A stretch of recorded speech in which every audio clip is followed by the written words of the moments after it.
The What to Read Next podcast helps you build a TBR of future favorite books. In each episode, Lori and Maine interviews authors and book influencers to recommend books they loved for you to pick up today. If you're an avid reader, always looking for your next great read, then the show.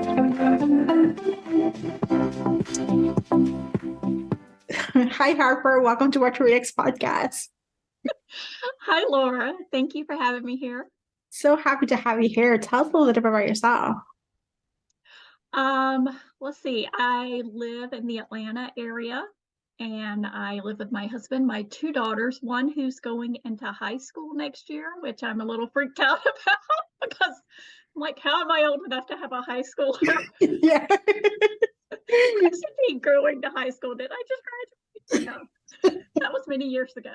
Yeah, it is okay. I know it's a shocking. I was like, I'm in my 40s now, and I'm like, how did I get into my 40s? Like, how? Like, it just happens one day. You wake up. I wake up and I'm like, your 30s. And... yeah, like I got carded today, and they were like, and I was like, when were you born? I was like, the last century. You know, like it should not be fine. It should be fine. You know? So I'm good. It you is don't need to card me anymore. Yeah, it is all good. I was like, really? And they're like, yeah, we got a card. Yeah, I was like, okay, it's the last century. You're like, oh, we see a one, we're fine. So about that. It is over 21 now who have been born in the 2000s. That's great. Yeah, pretty much. Most of them have not experienced 9/11 or Y2K or any other things that were like, I was talking to somebody else and I was like, we had a really good in the 90s. Like, we didn't have war, we didn't have recession. Our biggest scandal was like a sex scandal. Like, so it's just kind of like now, like looking back, I'm like, yeah, like it was a good time. It was the calm before the storm. We didn't know. It was. So let's talk about books. So we got to talk about the series, the Gilded Harris series. Tell us a little bit about it. You've been on the show. We talked about the previous books, so I'll link to those books. But just give us a little pitch and why should we read the series?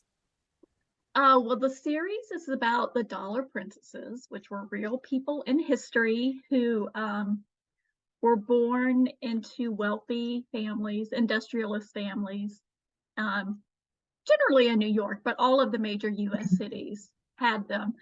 And to gain status, because they were not inherited wealth families, they were new money families, they married into titles all across Europe, but my series focuses pretty much in England. So those were called cash for class marriages. So they, stepped up in the world in their eyes because they married upward. And so that's what my series is about. It follows the Crenshaw family, two sisters and a brother who are all Americans, and the sisters are being married sort of against their will to these aristocratic men. And the first book in the series, which is The Heiress Gets a Duke, we open and we're seeing the friend of the sisters get married. Her name is Camille, and she's being forced to marry this much older duke. I think he's like in his 50s. She's 19 at the time. And he's not very nice to her. He's marrying her only for her money. He doesn't think she's good enough for him because he's a duke. And so through that book, and the next two books in the series, you see she sort of endures this terrible marriage, and she's the cautionary tale for the other heiresses because they don't want to end up married to someone like Camille ends up married to. So spoiler alert, I kill him off in one of the books. So this book that's coming out, The Duchess Takes a Husband, is her book where she finally gets her happily ever after. So we're waiting for this book line, like I was telling you. It's the book that you have been received plenty of emails saying, where's this book? Because we need this book now. Yeah, it's the one, she's the one character that on social media and email people will just be like, is she gonna get her book? I really want to see her story. Yeah, and so Yeah. Camille is widow, and so she's not in society because English society doesn't let you, doesn't accept these dollar princes. Okay, so Camille is a Dowager Duchess, so technically she's accepted, she's invited to all the society events, but she's always on the fringes of these events because she's an American and she doesn't have, the generations of aristocracy behind her, so she's never has felt like she belongs. Mhm. So, it's a little tough for her.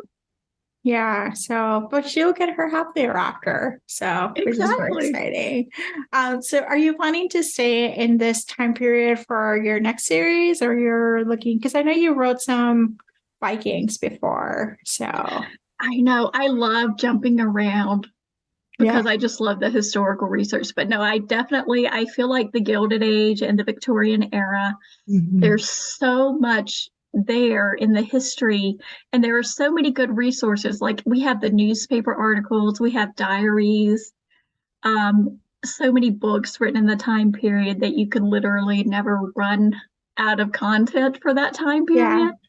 period. So yes, I actually sort of introduced the next series in Camille's book. It's three American heiresses, but they're actually illegitimate. Ooh. Um, so their, real father is trying to get them out of the way because he is someone very important in New York society. So it's better if he gets them across the pond. So he won't have them, his sort of past mistakes coming up all the time.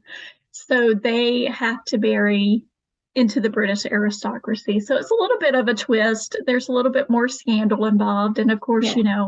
secrets always come out. Yeah. Oh, it would be fun. I think it makes a writer have all these secrets. I'm like, okay, I'm gonna have a scandal for this. I know. Yes. I love that. Anyway, the series is called Doves of New York. Ooh. It'll be out the first book in 2024. I just turned it in, so hopefully edits and all that will go okay. That sounds exciting.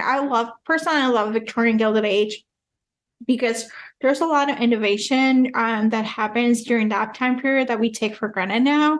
But the other part is that there's like a lot of like women's movements, like, like women's rights and all those different things that are somewhat parallel and similar to what we're going through, in 2023. Like there's some parallels that are happening. So it's kind of like Exactly. fun to see that and like, oh, history repeats itself, It really does, I think we forget it's not really that long ago. Yeah. And in the book, Camille sort of is trying to find herself and who she is because she went from her parents to living with this husband who was like very overbearing. Yeah. He had a say over her schedule. She couldn't do anything without him saying she could. So now she's a widow. She's coming into her own, and she's deciding she wants to be involved in the women's rights movement that is happening. Yeah. So we do see her sort of exploring that part of herself. And as she does, she comes to terms with the fact that, hey, maybe what she faced was abuse, a little bit, emotional abuse. So Yeah. that's part of her journey too. And then, she meets Jacob, and of course, he's very supportive of her.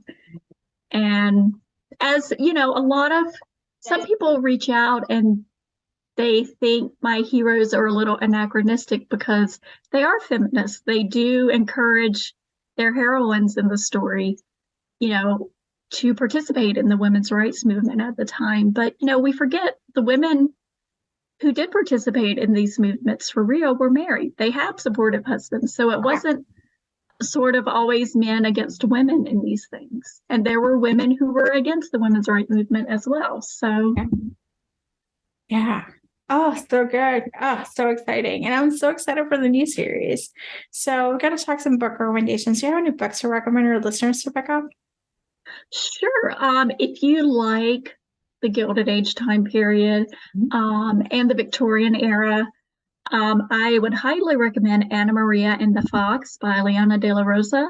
She, it's a whole series, but the first book just came out, I believe, this month in April. Yeah. It's three sisters from Mexico who are sent to England to escape the French occupation of their country. So they're sent there for their safety.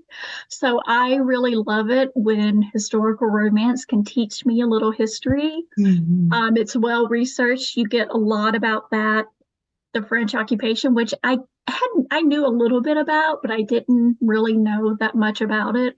So I just loved being able to get that different perspective, that new information that happened. Another one that's sort of along those lines is A Caribbean Heiress in Paris by Adriana Herrera. I think it's the 1890s, which is the Belle Epoque period in France, if I'm saying that right. So it was also sort of a gilded era, very extravagant, glamorous time. And it's sort of the end of the 1900s up to World War I, where it was just peaceful and extravagant, lots of parties and glitz and glamour. So I love that one. And I believe the second book in that series is coming out. I haven't read it yet, but it's coming out soon. An Island Princess Starts a Scandal. So I'm looking forward to that one too.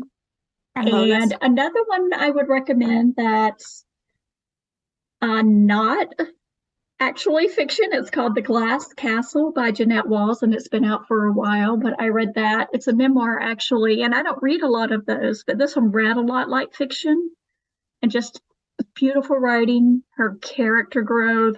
It's so great. Even if you don't read memoirs, I think you would like that book. Oh my gosh, I love these recommendations. And I had Anna Maria and the Foxes on my TBR list, and now you just hooked me up with the idea of the French Revolution, the French occupation. I was like, I did not know that happened. I know. I'm like, oh, it's a history that I did not know. So I'm excited to read it, and learn something more about something that I did not know existed. Right.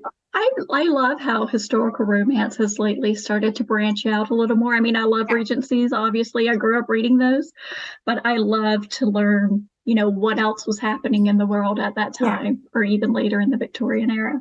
Yeah. So, Harper, tell us where we can find you online. So my favorite place to be is Instagram, and it's Harper St. George.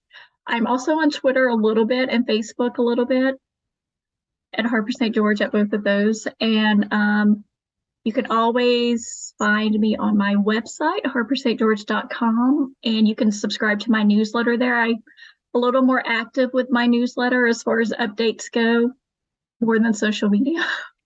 That sounds good. Thank you, Harper, for being on the show. Thank you for having me again. I always love to be here. If you enjoyed this podcast, feel free to share with friends, subscribe, rate, and review the show. This is the easiest way to support the podcast. For a list of books mentioned and other book recommendations, please visit whattoreadnextblog.com. Thank you so much for listening and happy reading.